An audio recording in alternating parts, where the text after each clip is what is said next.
Hey y'all, baby, we cooking today. Okay, I have a rum candy yam, collard greens with smoked turkey tails, the best buttermilk fried chicken, a spicy mac and cheese, and I'm pairing that with some honey butter cornbread. I'm telling you, these are all new recipes that you are going to love. If you love soul food, go ahead and check out my ebook in the description box. And I have to get started by marinating this chicken. Even though I'm showing you guys this first, I marinate the chicken, I let it set, and then I actually fried it when everything else was done. All right, so I serve this hot.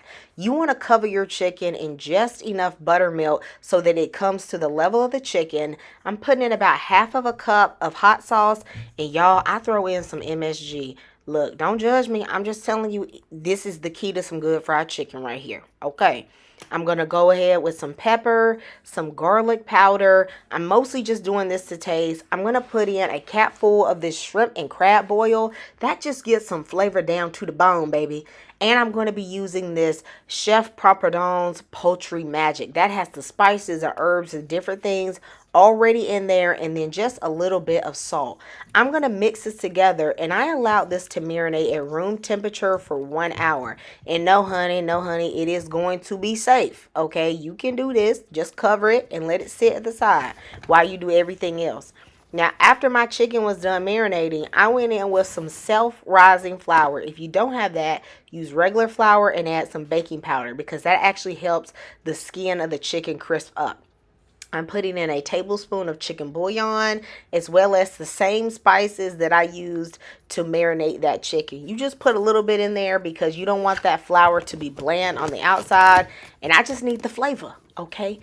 If you just need that flavor too, honey, go ahead, put a heart in the comment section. Okay, now there is two ways that you can actually coat this chicken. First, you can put your chicken pieces in your Tupperware container, add the lid on, and shake, okay? And then when you take it out, you want to just press the chicken a little bit to make sure the flour is stuck to that chicken well. Shake it off and then put it aside on your plate. The second way I like to do this is one of my favorites, and that's just putting it into the flour mixture. And then I'm going to use my hand to really press that flour onto the skin. While I do that, I'm going to grind my fingers and get off those clumps of flour and milk that have come together. And then I'm going to press those pieces onto the chicken. That makes a major difference because those are clumps. They're actually going to become crispier and give you a nice crispy coating on the chicken. Now, if you enjoyed that tip, go ahead and give me a thumbs up because, baby, you can tell we cooking, okay? Some people just be playing in the kitchen. They may as well have a jungle gym up in there.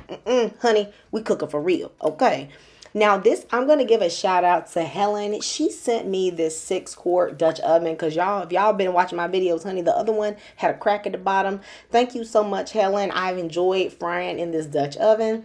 I have been heating my vegetable oil up until a chopstick, gets a little bubbly when I stick it in there, or you can use a thermometer.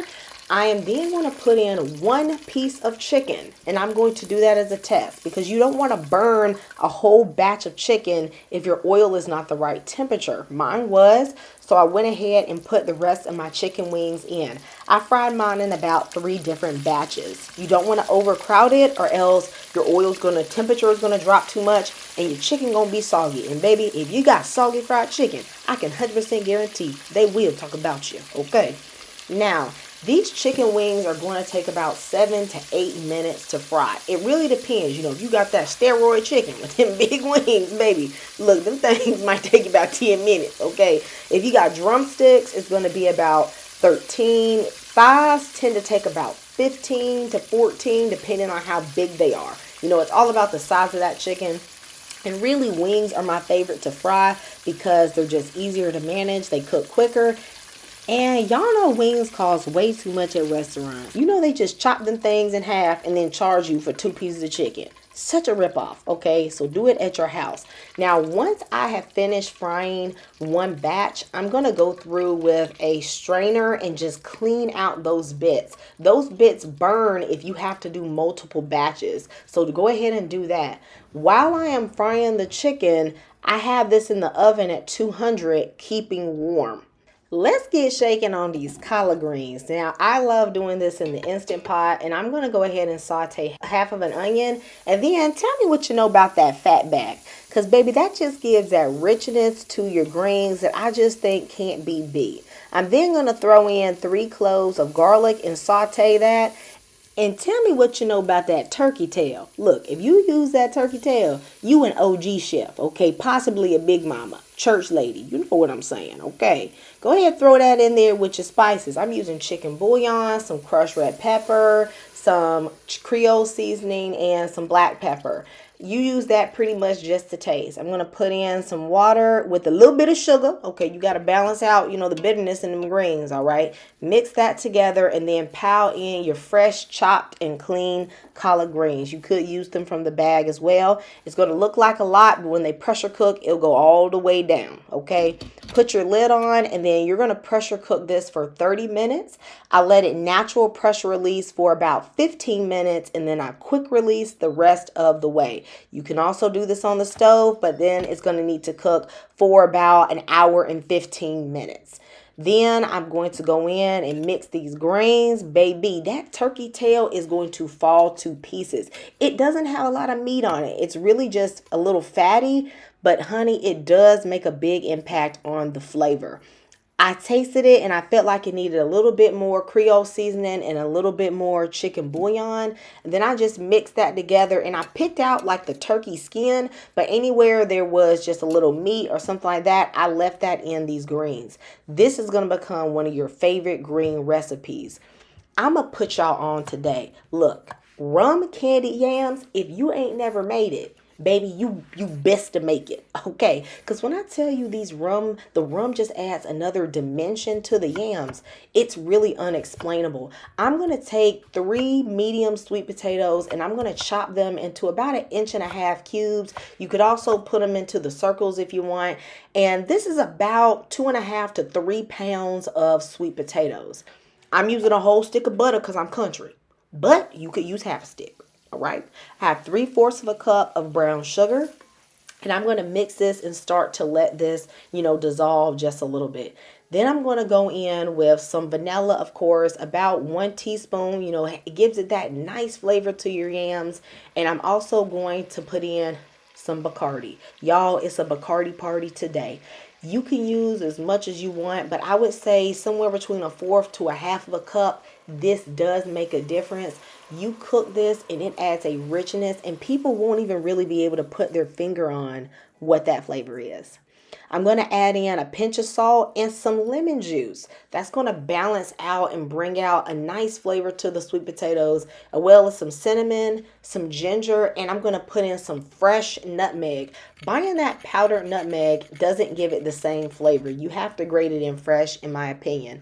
I'm going to mix this together for about 3 minutes until it gets nice and bubbly, because it is candied yams. I'm going to stir this together. You do not need to add no water, okay? They will make their own water. Just put this on low, like maybe 2 or 3 on an electric stove, and let this cook for about 45 minutes. Now, this is halfway through. You see all that liquid? The yams have already let that off, okay? I'm going to mix this one time, then I'm going to allow it to cook the rest of the way. After that, I thought there was a little bit too much syrup for me, so I'm just going to let it cook uncovered for about 5 minutes.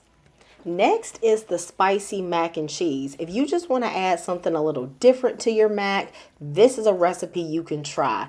Into my boiling water, I'm adding some chicken bouillon powder, some salt, and of course my noodles. I'm using 8 ounces today. I'm going to cook this according to the package instructions, and I should have put in 2 tablespoons of butter. I forgot I wasn't doing a whole pound of noodles, so cut back on that butter, and then add in about 1.5 tablespoons of flour. I'm going to toast this so that I can make my sauce, and it's going to be a light skin roux, okay? You don't need to do it too long, maybe just about 1 minute.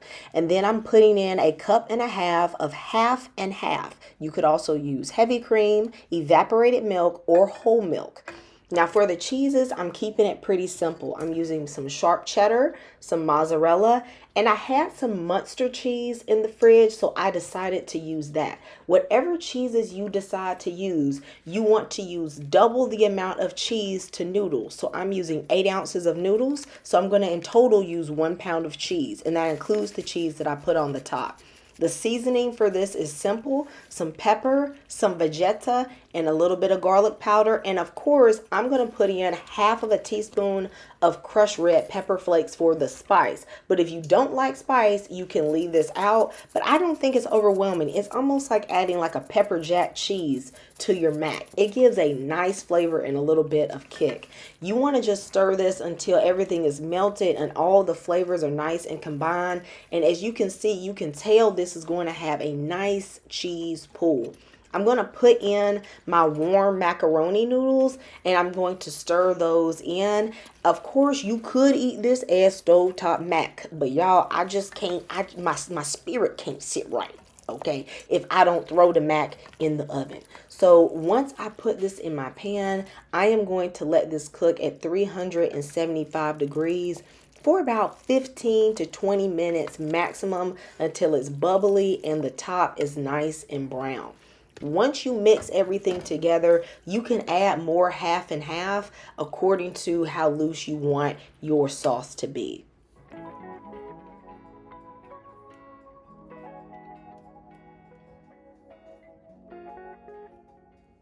Look, let them know you did something by throwing in that paprika and go ahead and stick it in the oven. Now, while this mac and cheese is baking, I also had the cornbread in the oven at the same time. So I'm really doing double duty with that oven, okay? Now, once this was ready, y'all, do you see that? Let me know in the comments if you're going to try this spicy mac and cheese recipe. I think your family is going to enjoy this spin on your classic mac and cheese. Now, I have shown you guys a lot of cornbread.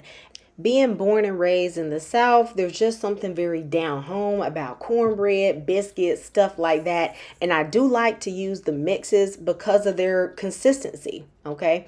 I am putting 2.5 cups of the cornbread mix as well as a 1/2 cup of sugar and a pinch of salt. Now this is a honey butter cornbread, so if you don't like sweet cornbread, just leave that out.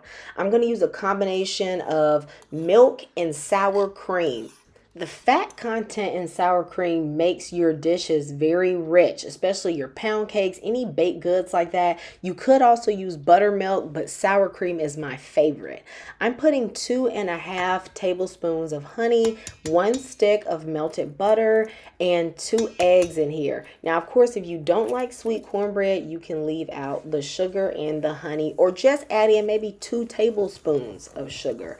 While I've been mixing this, I've had my cast iron skillet heating in a 375 degree oven with about 2 tablespoons of vegetable oil. It's nice and shimmering, so I know it's going to add a nice crust to my cornbread that cannot be beat. I am going to bake this for about 20 to 22 minutes. You really just have to watch it to where the top is golden and you can stick in a toothpick and it comes out clean. Now I'm really going all in with the honey butter. Okay, I'm going to take about 1/2 tablespoon of salted butter and then just about a teaspoon of honey and put it on the top. This is sweet, okay? It's all in the name, okay? Honey butter. So don't come up in my comments telling me, oh, you can't do sweet cornbread if you're in the South. I do what I want to do, okay? Amen. I love you, but I do what I want to do, okay? While it was still hot, I went up in there and I cut it. Baby, that greedy spirit almost got me. Almost burnt my mouth. Okay. Y'all, this chicken is nice and crispy. The mac is just a winner in this recipe, as well as the rum candy yams. Those things are not overly sweet, but have a great flavor. The richness in the turkey tail collard greens. If you're going to make this, let me know in the comments. Don't forget that I love you and Jesus loves you. God bless everyone who watches my channel. Goodbye.